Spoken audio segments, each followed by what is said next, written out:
हरिः ओम् श्री गुरुभ्यो नमः। हरिः ओम्। ॐ भद्रं कर्णेभिः शृणुयाम देवाः, भद्रं पश्येमाक्षभिर्यजत्राः, स्थिरैरङ्गैः स्तुष्टुवागुंसस्तनूभिः, व्यशेम देवहितं यदायुः। स्वस्ति न इन्द्रो वृद्धश्रवाः, स्वस्ति नः पूषा विश्ववेदाः, स्वस्ति नस्तार्क्ष्यो अरिष्टनेमिः, स्वस्ति नो बृहस्पतिर्दधातु। ॐ शान्ति शान्ति शान्तिः। ॐ सहनाववतु सहनौ भुनक्तु सह वीर्यं करवावहै, तेजस्विनावधीतमस्तु मा विद्विषावहै। ॐ शान्ति शान्ति शान्तिः।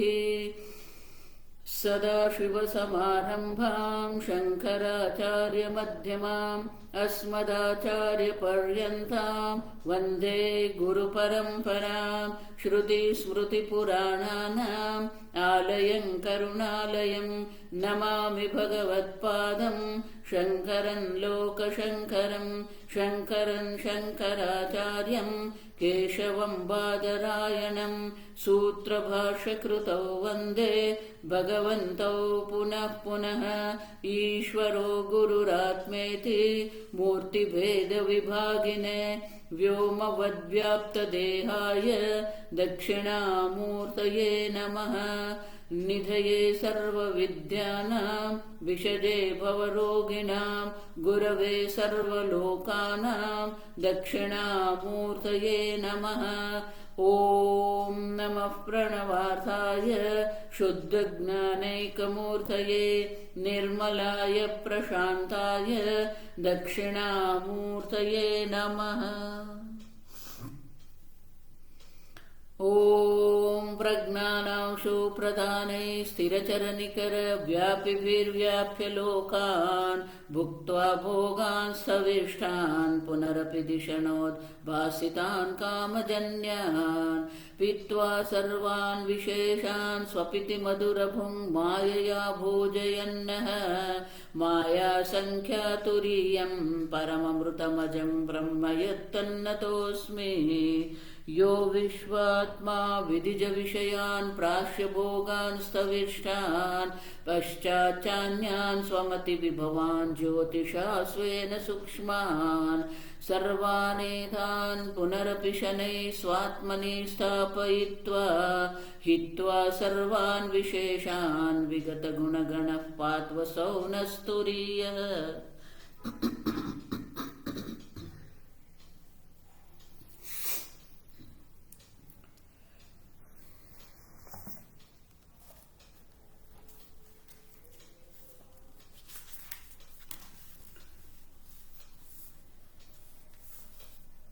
गीता प्रेस पाना नंबर 149 149। अद्वैतं परमार्थो हि अद्वैतं परमार्थो हि द्वैतं तद्भेद उच्यते द्वैतं तद्भेद उच्यते। तेषाम् उभयथा द्वैतं तेषाम् उभयथा द्वैतं, तेनायन्न विरुध्यते तेनायन्न विरुध्यते।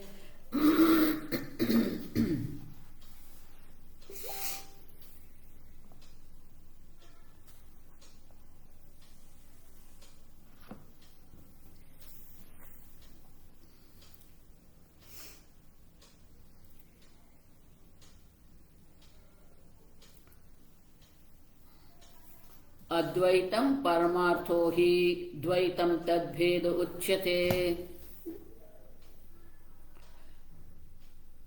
नास्ति भेद कथंचन, किसी भी प्रकार से कोई भेद की संभावना ही नहीं है।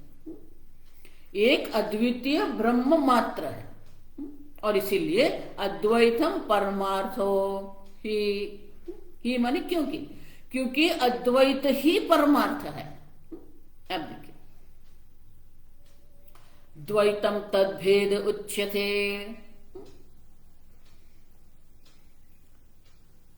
द्वैत जो है अगर आप कहेंगे कि द्वैत पक्ष अद्वैत पक्ष से विषयाकार विरोधे, आप कहेंगे कि अद्वैत और द्वैत करके भी द्वैत ही हो गया। आप द्वैत पक्ष का अगर विरोध करेंगे तो फिर द्वैत ही बन जाएगा, अद्वैत रहेगा ही नहीं। आप समझो।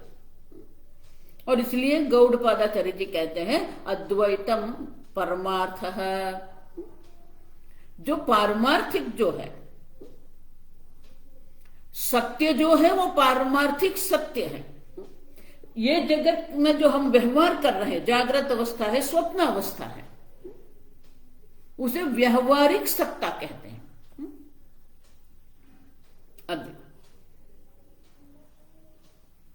और तुच्छ है जिसका कोई अस्तित्व नहीं है। तो जो सत्य है, जो पारमार्थिक सत्य है, ये व्यवहारिक सत्य है। अब देखिए, तो आप जो द्वैत अद्वैत कर रहे हो वो कैसे संभव होगा? क्योंकि अद्वैत जिसको कहते हैं वो पारमार्थिक सत्य है, और द्वैत जिसको आप कह रहे हैं वो क्या है? मिथ्याभूतेन द्वैतेन अद्वैतस्य अविरोधे भी। क्योंकि द्वैत जो है वो तो मिथ्या है। वैतथ्य प्रकरण में हम देख के गए कि द्वैत जो है वो मिथ्या है। मिथ्याभूतेन द्वैतेन, अब देखो, मिथ्याभूत जो द्वैत है उसका पारमार्थिक सत्य जो अद्वैत है उससे किसी भी प्रकार से विरोध की संभावना ही नहीं है,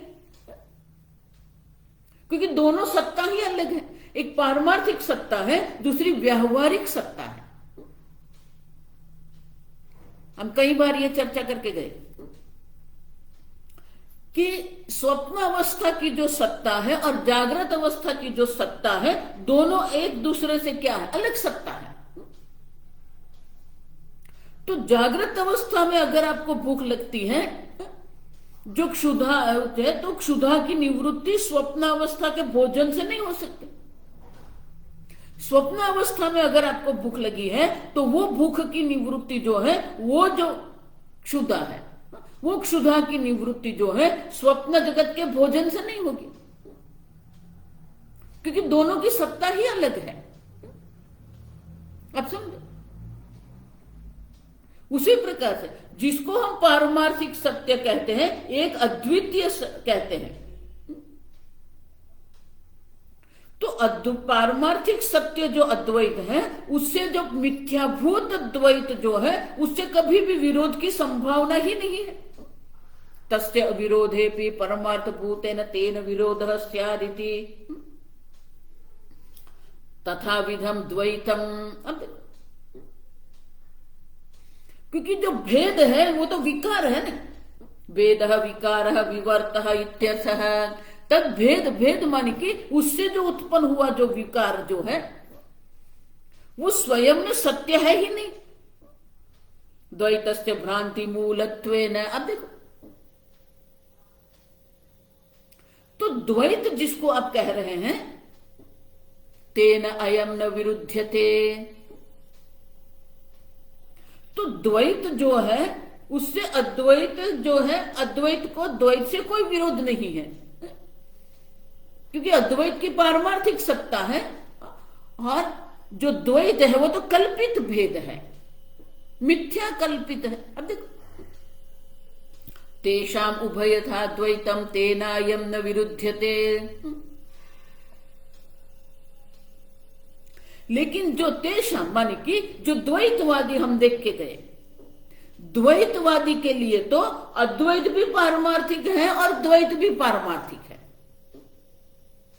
तो दोनों ओर से अगर हम देख रहे हैं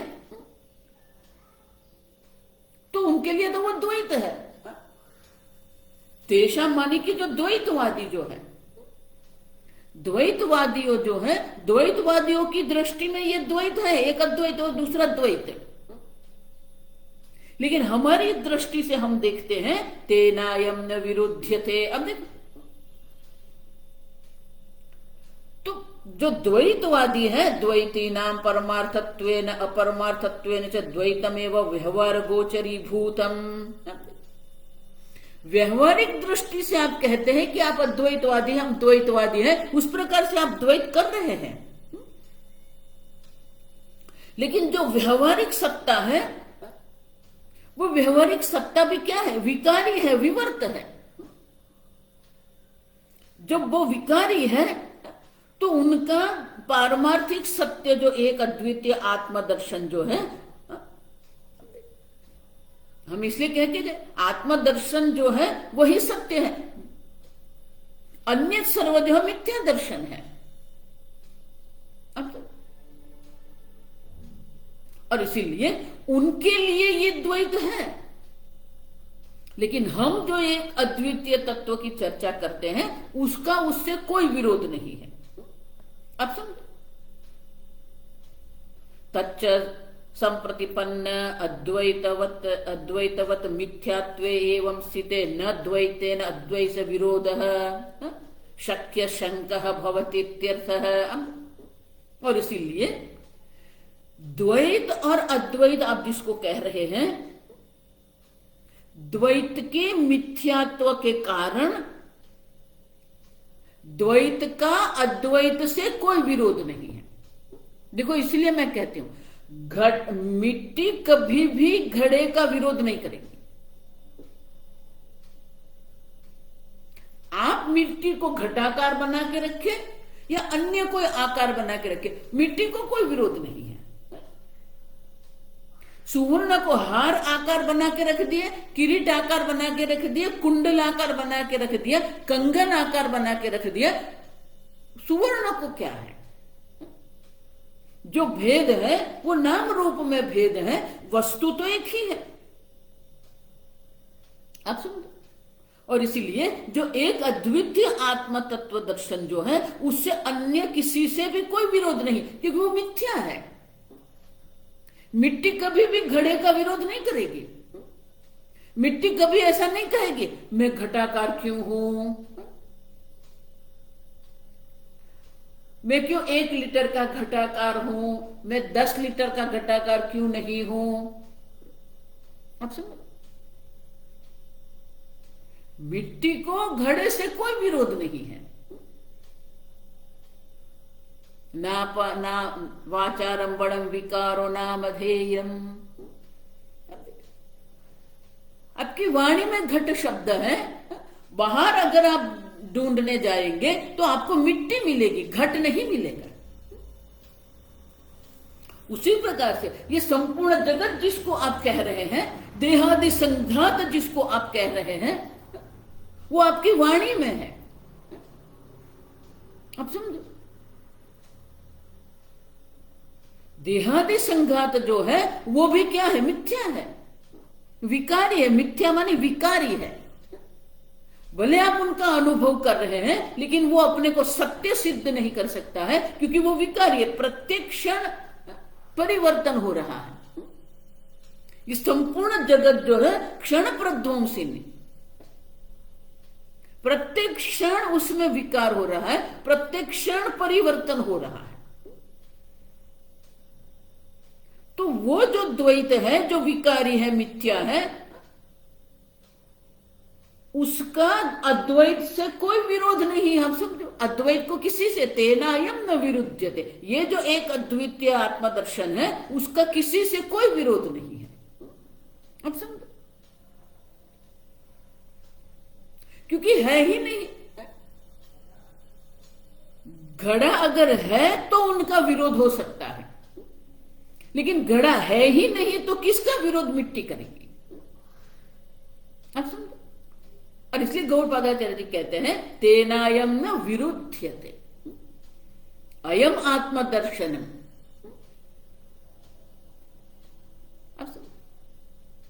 और इसीलिए अद्वैतम परमार्थो ही, अद्वैत ही पारमार्थिक सत्य है। अन्य जो भी कुछ है सब मिथ्या है। द्वैत जिसको आप कह रहे हैं, द्वैत को आप अद्वैत का विरोध कर रहे हैं, लेकिन द्वैत जो है वो विकारी है, मिथ्या है। तो मिथ्या का सत्य के साथ कभी विरोध नहीं हो सकता है, क्योंकि दोनों की सत्ता ही अलग है। स्वप्न जगत जागृत जगत जिसको कहते हैं, दोनों की सत्ता जिस प्रकार से अलग है, उसी प्रकार से जिसको आप द्वैत कह रहे हैं, ये जगत जिसको आप कह रहे हैं, उनकी सत्ता मिथ्या सत्ता है। आप समझ? और जो आत्मा तत्व जो है उनकी जो सत्ता है वो परमार्थ सत्ता है। और वो जो पारमार्थिक सत्य जो है, आत्मा है, उनका ही भेद ये द्वैत है। भेद माने विकार है, सर्जन है। आप समझो, कार्य हमेशा मिथ्या होता है। कार्य में किसी प्रकार से भी सत्यता आप सिद्ध नहीं कर सकते हैं। देखो, इसलिए मैंने कहा कि सत्ता जो है ना, सत्य मिथ्या तुच्छ जिसको हम कह रहे हैं, वो सत्तावाचक शब्द है। आत्मा की जो सत्ता है वो क्या है? परमार्थ है। ये जगत की जो सत्ता है वो मिथ्या सत्ता है। अब समझो, मिथ्या नाम की कोई वस्तु नहीं है। जिस प्रकार से लाल रंग की कोई वस्तु नहीं है, लाल रंग का पुष्प है, विशेषण है लाल रंग। तो लाल रंग जो है वो कोई वस्तु का निर्देश नहीं करते हैं, वो किसी वस्तु के गुण का, विशेष का निर्देश करते हैं। उसी प्रकार से सत्य कोई वस्तु नहीं है। सत्य सद ब्रह्म जो है उनकी सत्ता का निर्देश करते हैं। अद्वैतम परमार्थ है, उनकी पारमार्थिक सत्ता है। ये जगत जिसको आप कह रहे हैं, ये देह जिसको आप कह रहे हैं, वो व्यवहारिक सत्ता है, मिथ्या है। आप समझे? और इसीलिए पारमार्थिक सत्ता जो एक अद्वितीय आत्मदर्शन है, उसका ये जगत के जो व्यवहारिक सत्ता जिसको हम कह रहे हैं, उससे कोई विरोध संभव नहीं है। तेनायम न विरुध्यते। आप समझे? विरोध कहां होगा? सूर्य कभी भी सूर्योदय का विरोध नहीं करेगा, वो जानता है। सूर्य का कभी उदय भी नहीं होता है, कभी अस्त भी नहीं होता है। आप समझो, पृथ्वी पर हम रहते हैं तो पृथ्वी की दृष्टि से सूर्योदय और सूर्यास्त है। सूर्य की दृष्टि से कोई उदय और अस्त नहीं है। न उदयति न अस्तमित। तो चैतन्य स्वरूप आत्मा जो है उनका भी क्या है? कोई उदय भी नहीं, कोई अस्त भी नहीं है। वो एक अद्वितीय चैतन्य स्वरूप आत्मा है। ये जगत की उत्पत्ति हो रही है, ये जगत का नाश हो रहा है। तो जिसकी उत्पत्ति हुई, जिसका नाश हो रहा है, वो तो मिथ्या है। और मिथ्या जगत जो है, वो मिथ्या जगत का अद्वैत से क्या विरोध होगा? अयम आत्मदर्शनम तेन मिथ्या जगत।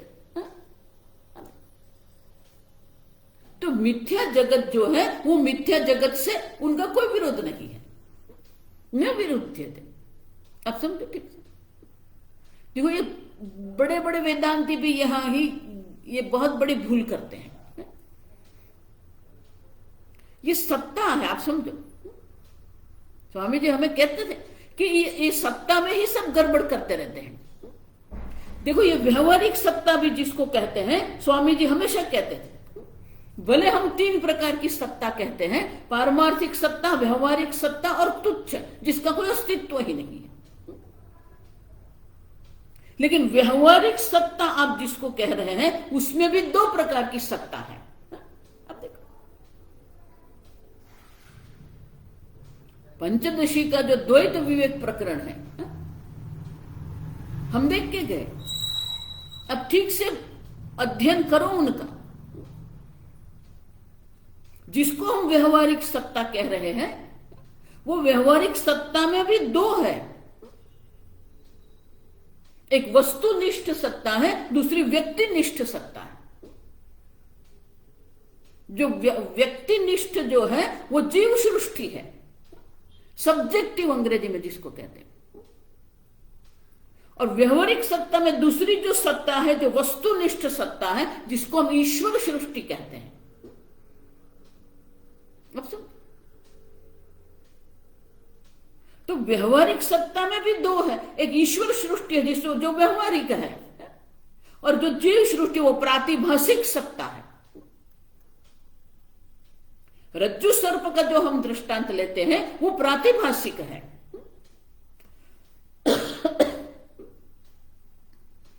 एक व्यक्ति को सर्प का दर्शन हो रहा है, लेकिन जिसने रज्जु का दर्शन कर लिया है, रस्सी जिसको दिख रही है, उनके लिए सर्प का कोई अस्तित्व नहीं है।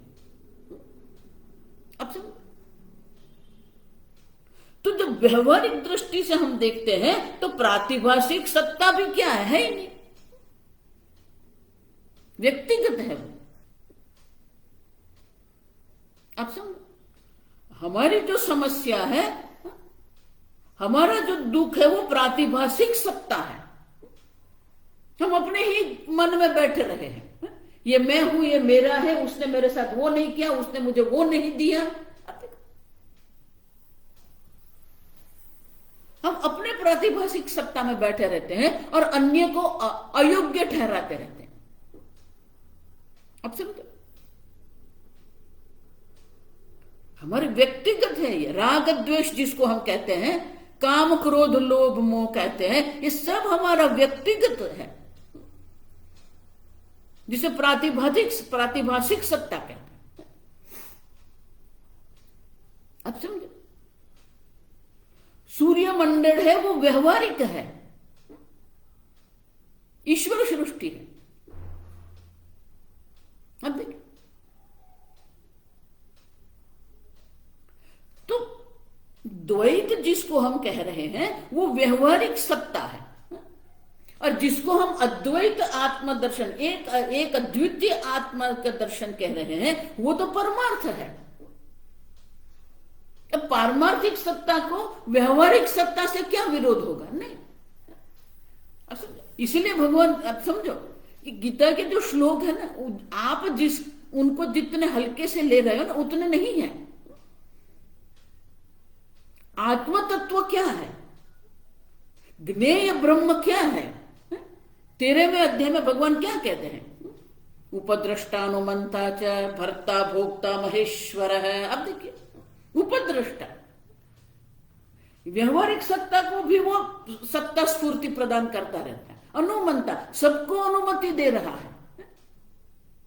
आपके मन में क्रोध आ रहा है तो क्रोधाकार वृत्ति को भी आप चैतन्य स्वरूप आत्मा जो है अनुमंता, उनको भी अनुमति दे रहे हो, उनको भी सत्ता प्रदान कर रहे हैं, उनको भी आप प्रकाशित कर रहे हैं। आपके मन में काम वृत्ति आती है तो चैतन्य स्वरूप आत्मा उनका भी कोई विरोध नहीं करता है, न विरुद्ध। आप समझो ठीक से, उपद्रष्टानुमंता, आप वो चैतन्य स्वरूप आत्मा है, किसी का कोई विरोध नहीं है। आपके मन में जिस प्रकार की भावना आ रही है, सबको वो अनुमति दे रहा है। अनुमंता, आप देखिए, उपद्रष्टा, सबको समीप रहकर सबको देख रहा है, सबका अधिष्ठान बनकर सबको वो देख रहा है।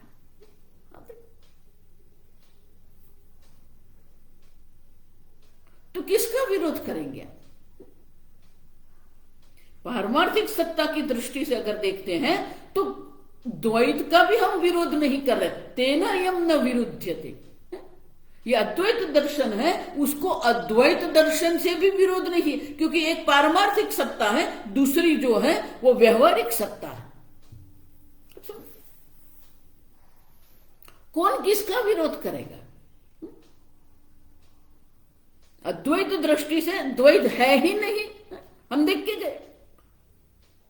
और इसीलिए तेनायम न विरुध्यते, शंकराचार्य के भाष्य पढ़ते अद्वैतम परमार्थः, अद्वैतम परमार्थः, ही यस्माद् द्वैतम नानात्वं द्वैतम नानात्वं तस्य तस्य अद्वैतस्य अद्वैतस्य भेदः तद्भेदः तद्भेदः तस्य कार्यम् इत्यर्थः तस्य कार्यम् इत्यर्थः एकमेव द्वितीयम् एकमेव द्वितीयम् तत्तेजो असृजत तत्तेजो असृजत इति श्रुतेः इति श्रुतेः।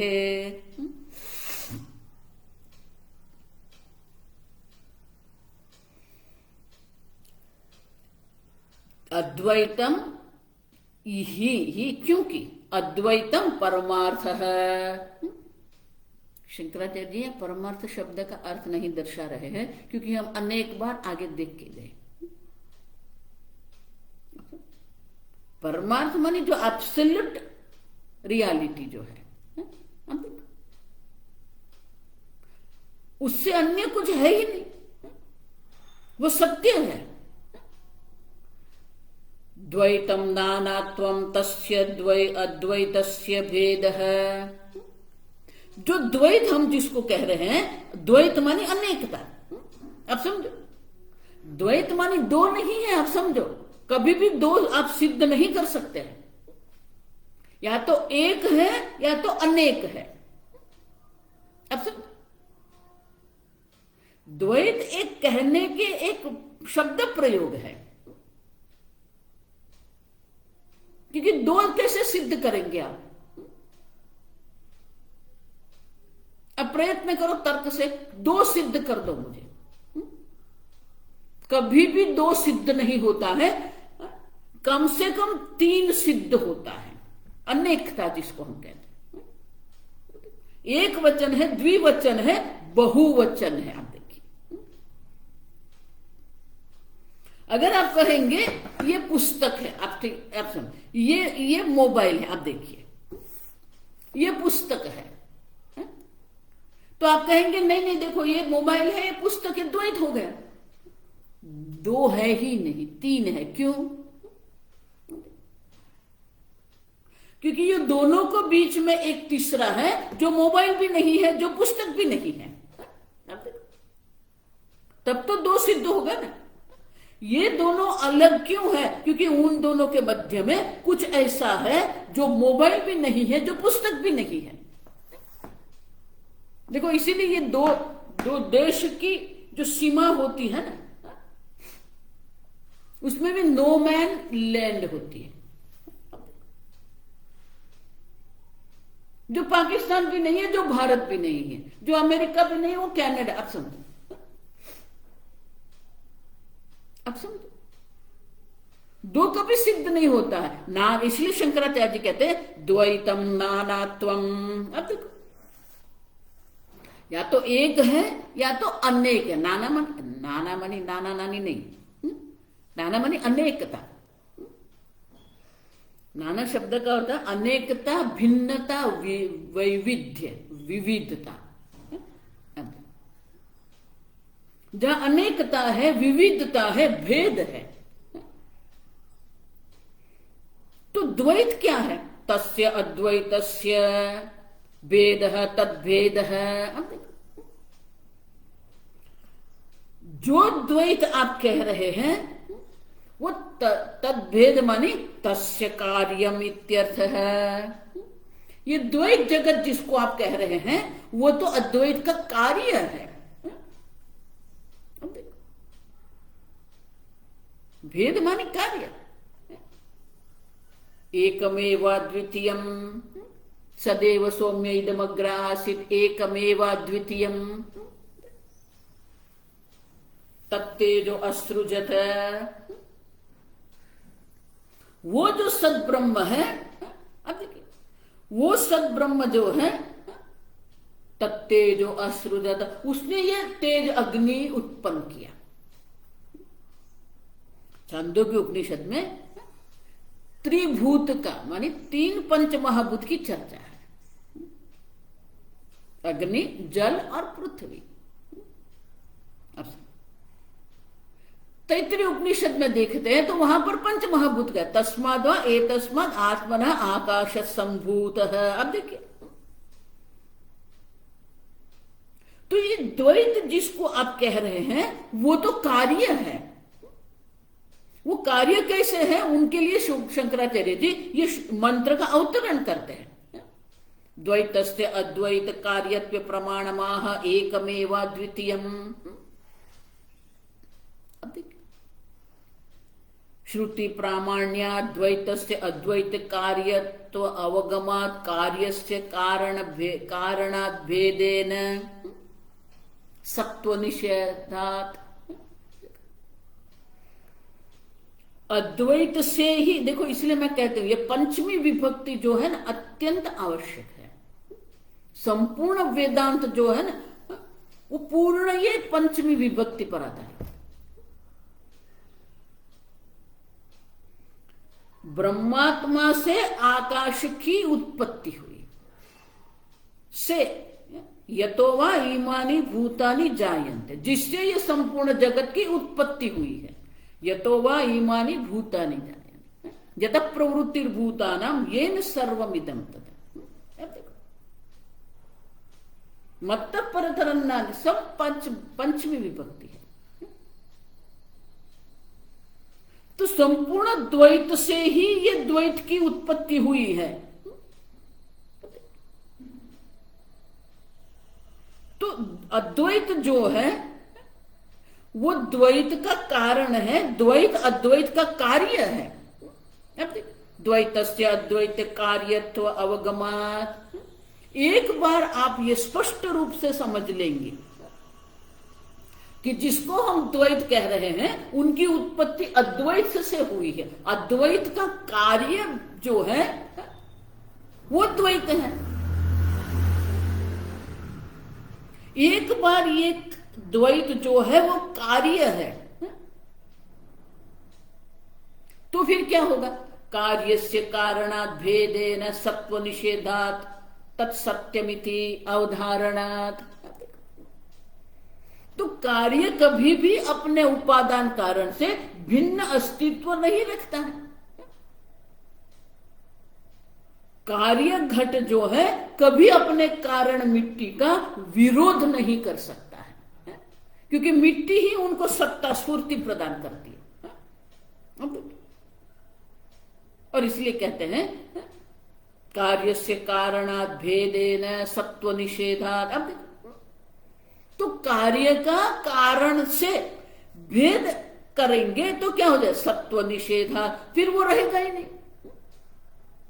मिट्टी से भिन्न घड़े का कोई अस्तित्व ही नहीं है। अब सिद्ध करो, मिट्टी से भिन्न घड़े को सिद्ध करके बताइए। तंतु से भिन्न कपड़े को सिद्ध करके, पट को सिद्ध करके बताइए। अब देखिए,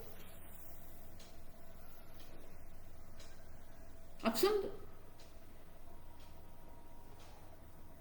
और इसीलिए श्रुति माता छांदोग्य उपनिषद में ये आरंभ जो कर दिया, एकमेवा द्वितीयम, फिर कहा तत्तेजो असृजत है, ये सृष्टि बताया।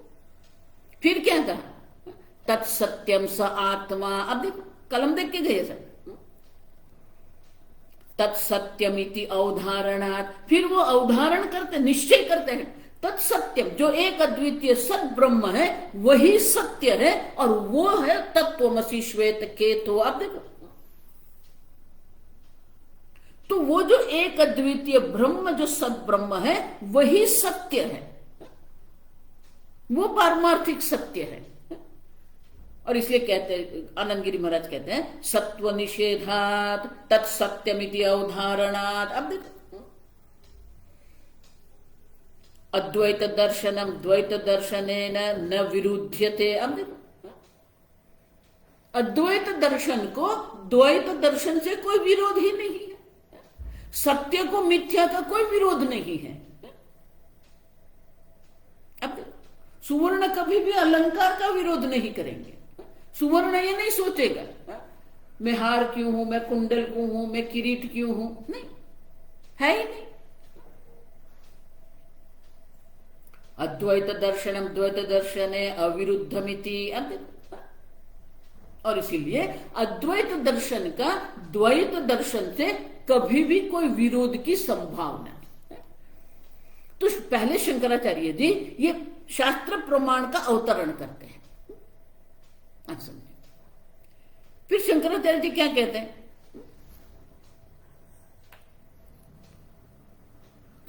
भाष्य पढ़ेंगे। उपपत्तेश्च स्वचित्त स्पंदन अभावे समाधौ मूर्छायां सुषुप्तौ च अभावात् अतः तद्भेद उच्यते द्वैतम्।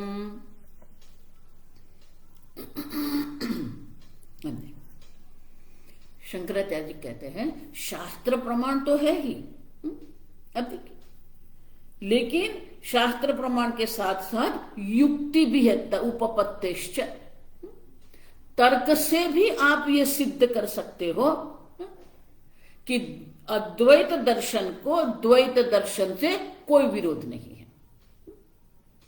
अब देखिए क्यों, तो तर्क देते हैं हम शंकराचार्य कि ये संपूर्ण जगत जिसका आप अनुभव कर रहे हैं, आप समझे, वो जगत क्या है, चित्त स्पंदन मात्र। जब तक आपके चित्त का स्पंदन होता रहेगा तब तक ये जगत का अनुभव होता रहेगा। जैसे ही ये चित्त स्पंदन बंद हो जाता है जगत का अनुभव रहता ही नहीं है। और इसलिए शंकराचार्य जी कहते हैं स्वचित्त स्पंदन अभावे, जिस काल में आपके चित्त का स्पंदन नहीं होता है, कहां पर नहीं होता है, समाधि में, मूर्छा अवस्था में, सुषुप्ति अवस्था में, च अभावात्, जब चित्त स्पंदन का अभाव हो जाता है सुषुप्ति अवस्था में, समाधि अवस्था में, मूर्छा अवस्था में, तब ये जगत का भी अभाव हो जाता है। अब देखिए, तो ये जगत का जो भाव है किसके कारण है, आपके चित्त के स्पंदन से है। अब देखिए, और जिसका एक बार अभाव का अनुभव होता है वो कभी भी सत्य नहीं होता है। देखो, इसलिए कल मैंने कहा कि सत्य क्या है, त्रिकालेपि तिष्ठति तिष्ठत्, तीनों काल में जो एक समान रहता है। जागृत अवस्था में भी वो आत्म तत्व है, स्वप्न अवस्था में भी आत्म तत्व है, सुषुप्ति अवस्था में भी है। जागृत अवस्था में स्वप्न अवस्था का अभाव है, सुषुप्ति अवस्था का अभाव है, लेकिन आत्म तत्व का अभाव नहीं, आपका अभाव नहीं, आप है जागृत दृष्टा, आप है उपद्रष्टा। अब देखिए, स्वप्न अवस्था जब होती है, अब देखिए, तब जागृत अवस्था नहीं है, सुषुप्ति अवस्था नहीं है, लेकिन वो स्वप्न अवस्था का दृष्टा आप है। अब देखो, इसलिए आत्म तत्व को क्या कहा गया, जागृत स्थान बहिष्प्रज्ञ।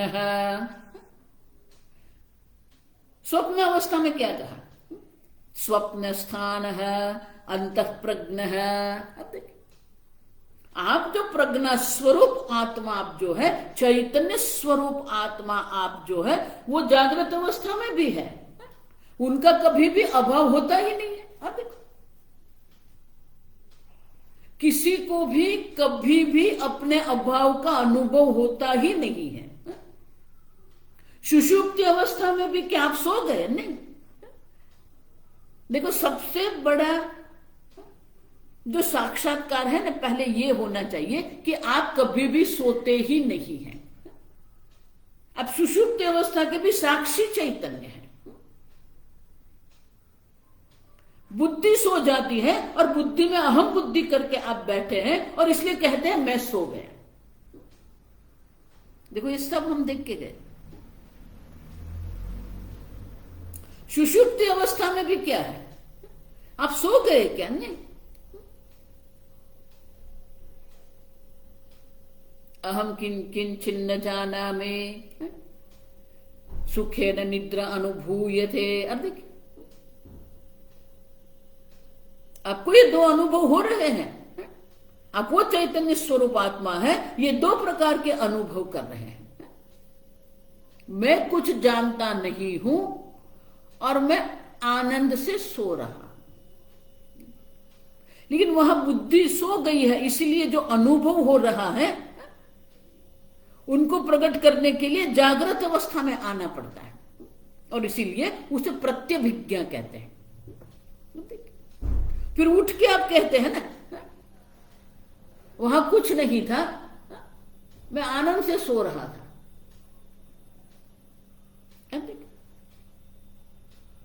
तो ये दो अनुभव सिद्ध करते हैं कि आप सोते ही नहीं, आप तो चैतन्य स्वरूप आत्मा है, उपदृष्टानुमंता। अब देखिए,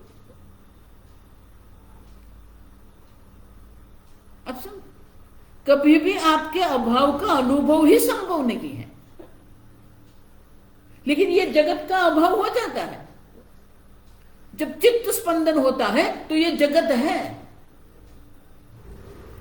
सुषुप्ति में, समाधि में, मूर्छा अवस्था में चित्त स्पंदन का अभाव हो जाता है, तो ये जगत का भी अभाव हो गया। आपका अभाव हुआ क्या? नहीं। अब वो निर्विकारी चैतन्य स्वरूप आत्मा है जिसका कभी अभाव होता ही नहीं है। इसलिए भगवान क्या कहते हैं? असतः भावः न विद्यते। जो असत है, जो विकारी है, जो कार्य है, उनका कोई अस्तित्व ही नहीं है। सतः अभावः न विद्यते। जो सत्स्वरूप परमात्मा है, जो सत्स्वरूप आत्मा है, उनका कभी अभाव होता ही नहीं है। अब देखिए,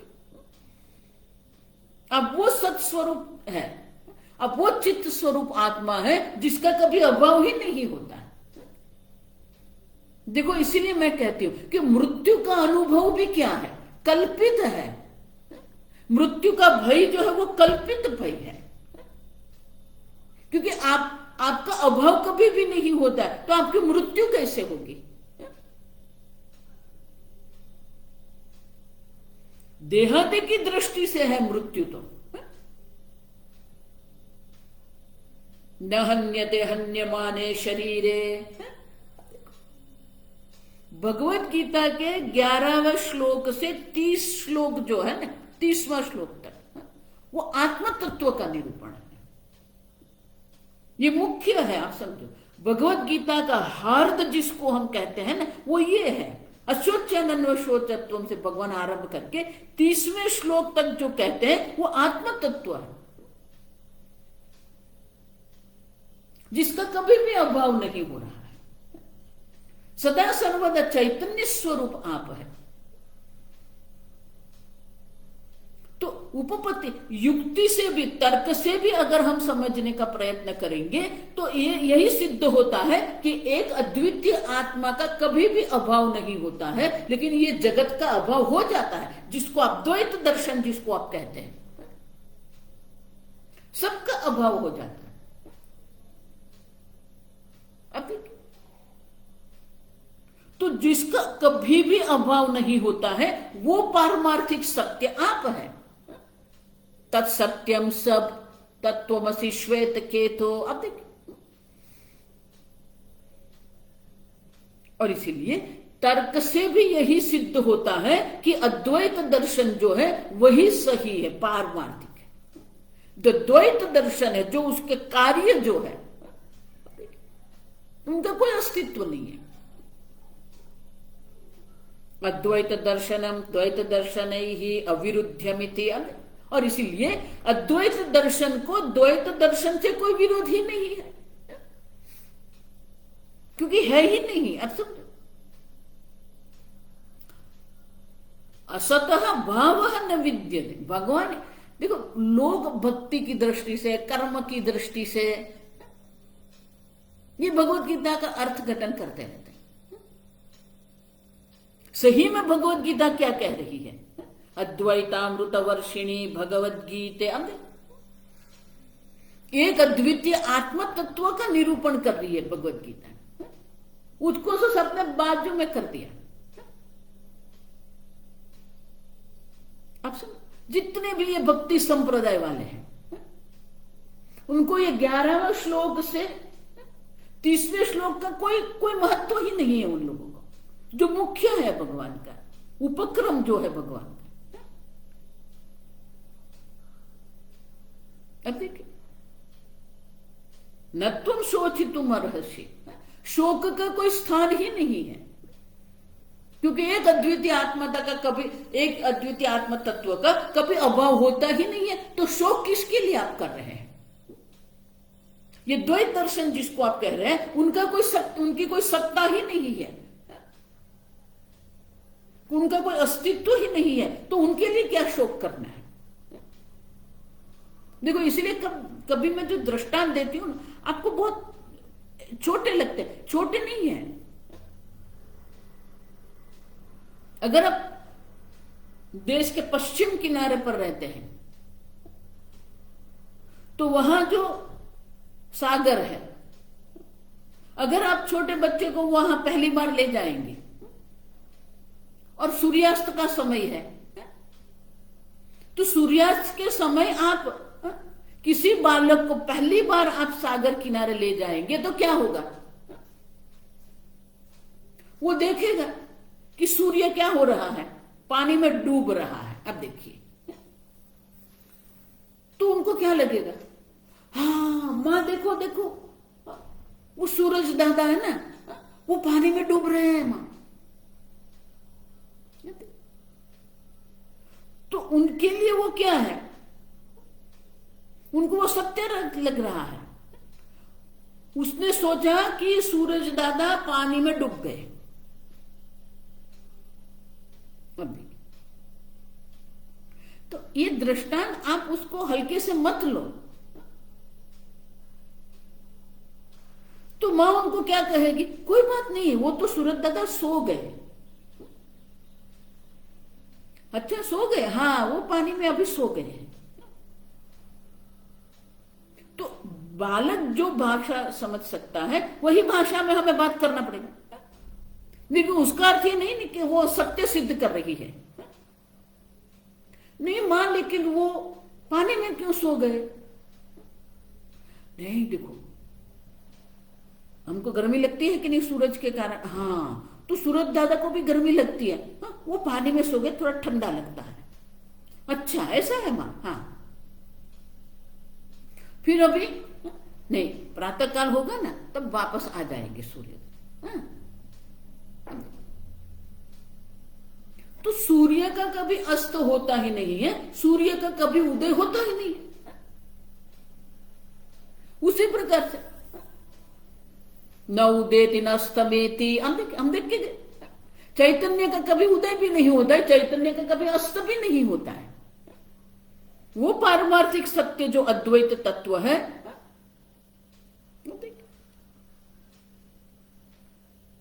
तो उसका द्वैत दर्शन से कैसे विरोध होगा? आप समझ?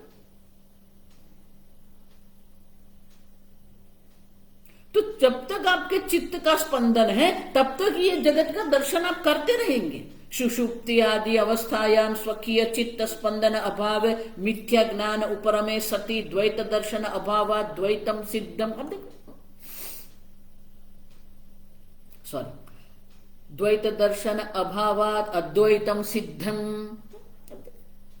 सुषुप्ति आदि अवस्था में जो है वो चित्त का स्पंदन रहता ही नहीं है। अब जब चित्त का स्पंदन नहीं रहेगा तो मिथ्या ज्ञान है वो क्या हो जाएगा? उपरमे सती, मिथ्या ज्ञान समाप्त हो जाएगा, है ही नहीं। द्वैत दर्शन अभावात् अद्वैतम सिद्धम, द्वैत है ही नहीं। द्वैत का अभाव हो जाता है माने क्या सिद्ध हो गया? एक अद्वितीय चैतन्य स्वरूप आत्मा सिद्ध होता है। अब देखिए, ततश्च स्वप्नवत जागृत भेदानाम उत्पत्ति दर्शनाद उत्पत्ति। फिर वही जो आत्म तत्व है, स्वप्नवत जागृत भेदानाम उत्पत्ति दर्शनाद, और जितनी भी उत्पत्ति हम देख रहे हैं वो भी क्या है, स्वप्नवत। ततश्च माने उससे, पंचमी विभक्ति, वही आत्म तत्व से ये संपूर्ण द्वैत जागृत जगत की उत्पत्ति होती है। लेकिन वो जागृत जगत कैसा है, स्वप्नवत है। हम देख के गए जिस प्रकार से स्वप्न की कोई सत्यता नहीं है, उसी प्रकार से ये जागृत भेद की कोई सत्ता नहीं है, कोई सत्यता नहीं है। हम देखिए, इति उपपत्तेः द्वैतम अद्वैत कार्यम न च कारणम तत्कार्य प्रतिभासैः विरुध्यते। और इसीलिए ये द्वैत दर्शन जिसको आप कह रहे हैं वो तो अद्वैत का कार्य है, और कार्य का अपने कारण से कोई विरोध, न च कारणम तत्कार्य प्रतिभासैः विरुध्यते। कार्य उनके अंदर प्रतिभा से, उनके अंदर दिख रहा कार्य जो है उनका कभी भी विरोध नहीं करेगा। मिट्टी कभी भी घड़े का विरोध नहीं करती है। उसी प्रकार से जो प्रारब्ध कर्म है, जो संचित कर्म सब है, वो द्वैत दर्शन है। लेकिन एक अद्वितीय आत्मा की दृष्टि से अन्य कुछ है ही नहीं। मत्त परतरं नान्यत् किंचिद अस्ति धनंजय। अब देखिए, वहां भी भगवान सत्ता की ही बात कर रहे हैं। अर्जुन, मैं वो एक अद्वितीय सत्ता हूं जो तुझसे भिन्न नहीं है, उससे सिवा अन्य कुछ है ही नहीं। मुझसे पर अन्य कुछ है ही नहीं। अर्जुन, यहां जो कुछ है ईश्वर मात्र है, ईशावास्य इदगम सर्वम्। और इसीलिए आनंद गिरी महाराज कहते हैं, कार्य प्रतिभा से ही कारणम न विरुध्यते। कारण में दिख रहा हुआ कार्य जो है उससे कारण को कोई विरोध नहीं है। मिट्टी में मिट्टी घटाकार है तो कोई विरोध नहीं। सुवर्ण को न कुंडलाकार, कुंडल आकार जो है या कंगन आकार जो है या किरीट आकार जो है उससे कोई विरोध नहीं है, क्योंकि वो है ही नहीं। आप समझो, कार्यस्य, क्यों? क्योंकि कार्य क्या है, कार्यस्य वाचारंभण मात्रत्वात् कारण अतिरेकेण अभावात्। अब देखो, क्योंकि जिसको आप कार्य कह रहे हो वो तो क्या है, वाचारंभणम। आपकी वाणी में घट शब्द है, बाहर जो है वो तो मिट्टी मात्र है। आपकी वाणी में कुंडल किरीट और कंगन है, बाहर जो है वो तो कनक मात्र है। और इसीलिए कनक को कभी भी कुंडल आदि का विरोध नहीं होता है। अब समझो, क्योंकि है ही नहीं। आप देखो, ये जगत को आप सत्य सिद्ध करके बताइए। वाचारंभणम विकारो नाम थी। अब जगत की एक वस्तु को आप सिद्ध करके मुझे बताइए। उपपत्तिश्च, आप समझो, ये तर्क से हम समझ रहे हैं। आप जिसको मोबाइल कह रहे हैं, आप जिसको पुस्तक कह रहे हैं, आप जिसको ये मनुष्य शरीर कह रहे हैं, आप जिसको ये लैपटॉप कह रहे हैं, शब्द है आपके पास। लेकिन मनुष्य देह जिसको आप कह रहे हैं, तो मनुष्य देह नाम की कोई वस्तु है, नहीं है। क्यों? क्योंकि वो मनुष्य देह जो है संघात है। हम देख के गए, संघात माने कि अनेक अंग उपांग का एक विशेष प्रकार की जो रचना है। संघात की अंग्रेजी में पूज्य स्वामी जी व्याख्या क्या करते थे? देखो, ये संस्कृत शब्द जो होते हैं ना, बहुत गहन शब्द है। शब्द भले एक है, लेकिन एक शब्द को समझाने के लिए हमें पूरा वाक्य आवश्यक है। Intelligently put together to serve a purpose. Hindi में अनुवाद करेंगे तो क्या होगा? आप समझो, सप्रयोजन बुद्धिपूर्वक की जो रचना है उसे संघात कहते हैं। ये बुद्धिपूर्वक की है, इसलिए हमें वो सत्य लग रही है। उसको मिथ्या मानने को हम क्यों नहीं तैयार? क्योंकि इतनी व्यवस्थित ये जगत की रचना है, बुद्धिपूर्वक की, और सब प्रयोजन है, उनका एक विशेष प्रयोजन है। लेकिन वो संघात, क्योंकि अनेक अंग उपांग की एक विशेष प्रकार की रचना है, ये इंटेलिजेंटली पुट टुगेदर माने कि अनेक प्रकार के अंग उपांग को एक विशेष प्रकार से उनकी रचना की गई है, उसको एकत्रित किया गया है। ये मस्तक है, ये हस्त है, पाद है, धड़ है। तो देह नाम की कोई वस्तु ही नहीं है, वो तो सब अंग उपांग है। पुष्प नाम की कोई वस्तु ही नहीं है, वो विशेष प्रकार की रचना को हम नाम देते हैं, ये पुष्प। विशेष प्रकार की रचना को हम नाम देते हैं, ये देह है। विशेष प्रकार की रचना को हम नाम देते हैं, ये पुस्तक है। ये अक्षर भी क्या है? अब समझो, भाषा भी एक संघात है। भाषा भी क्या है? शब्द का संघात है। अब देखिए, अक्षर जिसको आप कह रहे हैं, तो अक्षर को एकत्रित करके आप शब्द बनाते हैं, शब्द को विशेष प्रकार से आप रचना करके कहते हैं ये वाक्य है। तो भाषा भी एक संघात है। अब समझो, किसी भी वस्तु को आप, देश भी एक संघात है। अब देखिए, अणु परमाणु कहते हैं, वो भी संघात है। सूर्यमंडल जिसको कहते हैं, वो भी संघात है। संपूर्ण निहारिका जो हमारी है, चक्राकार जो हमारी निहारिका है, गैलेक्सी,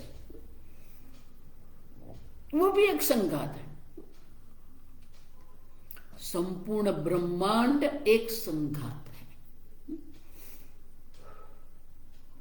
माने कि ब्रह्मांड नाम की कोई वस्तु ही नहीं है। वाचारंभणम विकारो नाम थी, आपके जिह्वा पर यह शब्द घट है, जगत, देह, पुस्तक। बाहर आप ढूंढने जाएंगे, आप खोजिए, आप खोज करेंगे, कुछ नहीं मिलेगा, है ही नहीं। इसलिए भगवान कहते हैं असतः भावः न विद्यते। द्वैत दर्शन जिसको आप कह रहे हैं, उनका अस्तित्व ही सिद्ध नहीं होता है। जब उसका अस्तित्व ही सिद्ध नहीं होता है, तो उनका अद्वैत दर्शन से विरोध कैसे होगा? अब कार्यस्य वाचारंभण मात्रत्वात् कारण अतिरेकेण अभावात् इत्यर्थः। अब देखो,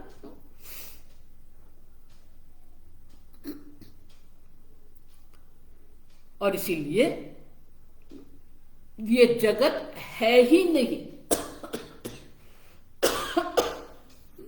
और ये जगत को सत्य मान के ये द्वैत दर्शन खड़ा कर दिया। तो शंकराचार्य जी के पहले के जो सांख्य आदि, नैयायिक आदि जो दर्शन है, शंकराचार्य के बाद के जो चार द्वैत दर्शन है, और सांप्रत काल में जितने भी दर्शन हैं, वो सब दर्शन में मुख्य सिद्धांत ये है कि ये जगत सत्य है। लेकिन वाचारंभणम विकारो नामधेयम, ये जगत कभी भी अपने को सत्य सिद्ध नहीं कर रहा है। जगत स्वयं कह रहा है मैं परिवर्तनशील हूं। जगत स्वयं कह रहा है मैं विकारी हूं। जो विकारी होता है, जो कार्य होता है, वो कैसे सत्य हो सकता है? अब देखिए, तो ये जितने भी द्वैतवादी हैं, उनका जो मूलभूत सिद्धांत है ना, वहीं पर हम प्रश्न कर रहे हैं। उनका मूलभूत सिद्धांत ही अयोग्य है। ये जगत को वो सत्य मानते हैं, जीव को सत्य मानते हैं, ईश्वर क्या सत्य है? अब देखिए, वही सत्य मान के आप गड़बड़ कर रहे हैं। ये मेरा पुत्र है, ये मेरा घर है, ये मेरा नगर है, ये मेरा देश। कहां जा रहे हैं आप? किस दिशा में आपका जीवन जा रहा है? अब देखो, जो नहीं है उसी को सत्य मान के आप सब गड़बड़ कर रहे हैं, दुखी हो रहे हैं। इसीलिए भगवान को कहना पड़ा अशोच्यानन्व शोच, जो शोक करने योग्य नहीं है उनके लिए अर्जुन तू शोक कर रहा है। अच्छा, भगवान ये नहीं कह रहा है कि मैं शोक की निवृत्ति करूंगा, नहीं, भगवान कह रहे हैं कि शोक का कोई कारण ही नहीं है। अशोच्यानन्व शोच। इसलिए भगवत गीता का जो दर्शन है वो आजकल जो सब लोग कर रहे हैं वो बिल्कुल गलत है, अयोग्य है। भगवान स्वयं कह रहे कि ये जगत है ही नहीं, न च मत्स्थानि भूतानि। अब देखिए अर्जुन, मेरी दृष्टि से कोई कुछ है ही नहीं। मिट्टी की दृष्टि से कौन मृणमयी जगत है? कैसा मृणमयी जगत है ही नहीं। और इसीलिए शंकराचार्य जी कहते हैं तर्क से भी अगर आप देखेंगे तो अद्वैत दृष्टि से द्वैत सिद्ध नहीं होता है। अगर है ही नहीं तो विरोध किसका करेंगे? तेना यम न विरुध्यते। और इसीलिए जो है ही नहीं उनका विरोध हम कैसे करेंगे? और इसीलिए अयम अद्वैत दर्शनम तेन द्वैत दर्शनेन न विरुध्यते। आगे हम कल देखेंगे। ओम असतो मा सद्गमय तमसो मा ज्योतिर्गमय मृत्युर्मा अमृतंगमय। ओम पूर्णमदः पूर्णमिदं पूर्णात् पूर्णमुदच्यते पूर्णस्य पूर्णमादाय पूर्णमेवावशिष्यते। ओम शांति शांति शांति। हरि ओम। श्री गुरुभ्यो नमः। हरि ओम।